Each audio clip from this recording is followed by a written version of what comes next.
Mbola amin'izay vaovao izay ihany dia tao rianinany indreny filoam-pirenena ireo olona miisa 120 dia manana ny ambarany ary ihany koa manana ny heviny manoloana izay indrindra ny fikambanana tanora malagasy mijoro na ny tamami. Saritsary-pisokafana tamin'ny hery politika hafa nataony tondra tao anatin'ny fanendrena lolo Madagasikara hoy ny fikambanana tanora malagasy mijoro na ny tamami. Saika ireo atoko efa miaradia amin'ny fitondrana nampidirina ao anatin'ny antenimieran-doolona ary voailika kosa amin'ny mpanohitra. Mila mpanohitra nefa ao anatin'ny fitondrana raha tiana nisiana vokatra tsara hoy Andriamatoa Samiary Florio.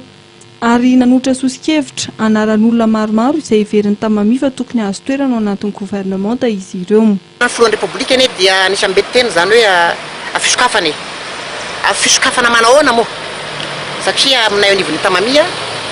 dia ny misokatra amin'ny allée naturelle nareo fampiaradia dia tsy fisokafana zany fa fanomezana sehatra ho an'ny namana fa ny misokatra kosa amin'ny mpanohatra dia zay natao hoe fisokafana satria matoa misy ny crise politika dia ny fisian'ny mpanohatra tsy fitovim-kevitra eo amin'ny mpitondra sy ny mpanohatra ny mametraka ny crise politika eto amin'ny firenena ramanana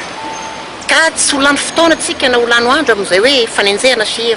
fanaratsiana ny zava-misy eto amin'ny firenena fa mahatsapa kosa zay anivon'ny tamami amin'ny mampanohatra anay dia manana didy zay amin'ny maha hoe fahatsapana hoe manana didy ny tamami dia mezaka hatrany zay mitondra anjara brikanay ka anidia zao amin'izao fita miteny zao vavony vory ny tamami dia anatitra ny proposition ny eo anivon'ny tamami amin'izay hoe gouvernemanta ny fisokafana zay. Anisany natolotra ny tamami ho prime ministre ny colonel Rabemanatsoa Jos.